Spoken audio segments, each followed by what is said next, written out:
it's a very real pleasure to be here, and I'm very excited about this global seminar and this global discussion of peace leadership and education. I think it's the kind of thing that really is important for moving our world forward to a decent place for everybody to live.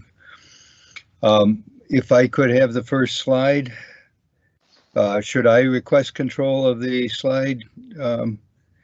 Did, Professor Hamlata, did you want um,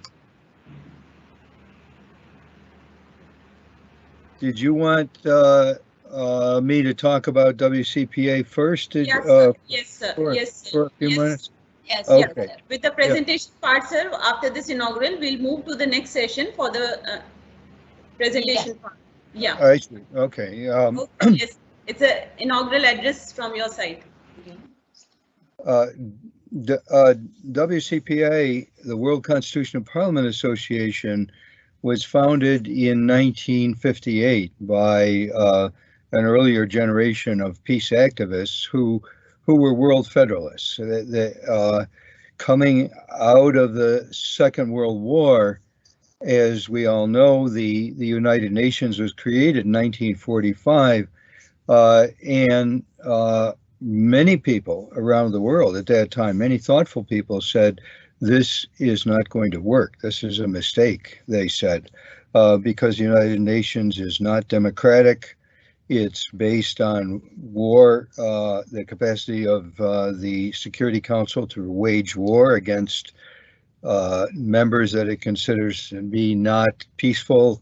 There's all kinds of problems with it, and as many of us know, Prime Minister Modi of India recently spoke before the United Nations and pointed out that conditions are very different today than they were in 1945, and it really needs to be changed.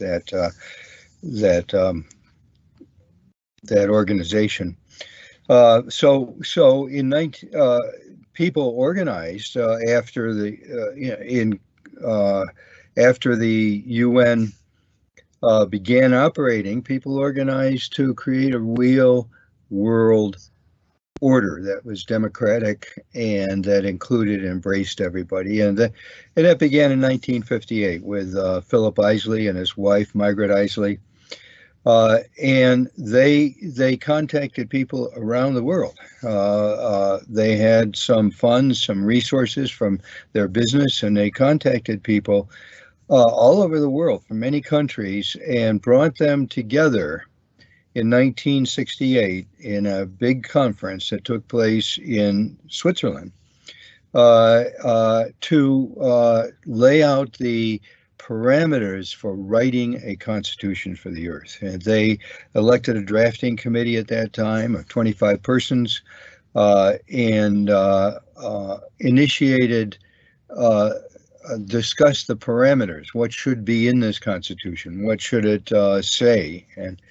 And they continued this process for the next 23 years, sending out drafts, interacting with one another.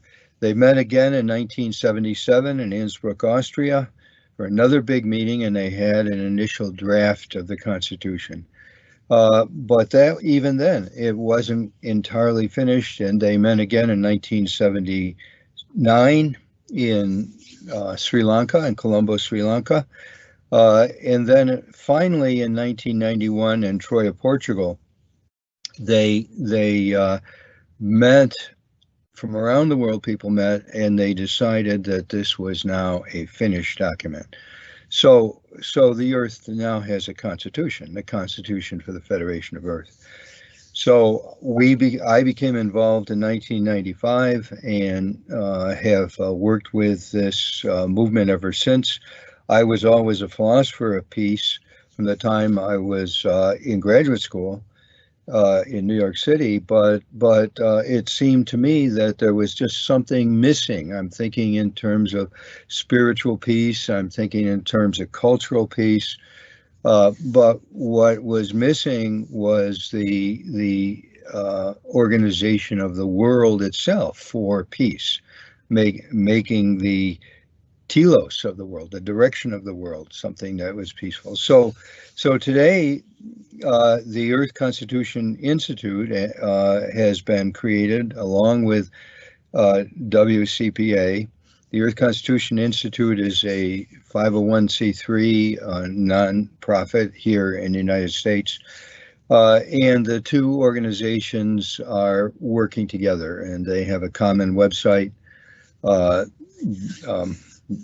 called earthconstitution.world. And we are not simply promoting the Earth Constitution around the world in an educational sense. We have chapters around the world, we have membership around the world, but we are working together to actually make it happen. That's one thing about this Constitution that's extraordinary. It has the last article, Article 19, gives the people of Earth the authority and the mandate to begin institutionalizing the Constitution here and now. So one of the things that we have done since going all the way back to 1982 is organize sessions of the Provisional World Parliament. The Provisional World Parliament actually entertains provisional world laws, and you can find these online in its 14 sessions since 1982 up through 2015. The Provisional World Parliament has passed some 67 world legislative acts, which many of which are give us an idea, if one reads them, of the kind of world that we could and should be living in.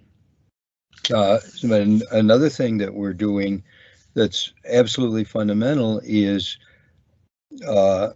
beginning a process by which we have people around the world who have signed the Earth Constitution, wherever they're living, they will be defining the electoral districts. We're articulating the world. Ultimately, it will be into 1,000 electoral districts, and people around the world who are wherever they're living will be in some electoral district. And so we're actually defining the borders, the parameters of these electoral districts and organizing them internally so that people will be able to vote. We're in touch with digital groups who can give us secure blockchain voting, and we will be organizing around the world the capacity for people actually to begin voting, and they will be voting on the Earth Constitution ultimately, but also on membership in the Provisional World Parliament. So within the shell of the old world, which is a world that's very divided and undemocratic, and we'll look at some of those features in my talk, inside the shell of this old world, we're actually articulating the structure for a democratic world order that will embrace everybody under the Constitution for the Federation of Earth. So that's what we're very excited about this. We've got people on our board, one of whom is Mr. Murthy here, who's on our conference, who are working together to actually make this happen, right? To create this, transform our world order. So we don't have to wait 50 or 100 years till people learn about the Earth Constitution. They'll be learning about it as we develop the infrastructure to make it actually a viable governing document for the world. So on that note, I think unless there are other thoughts or questions, I think I can leave it there as a kind of overview of what the World Constitution and Parliament Association and the Earth Constitution Institute are doing. today. Thank you, sir. Thank you. Yeah.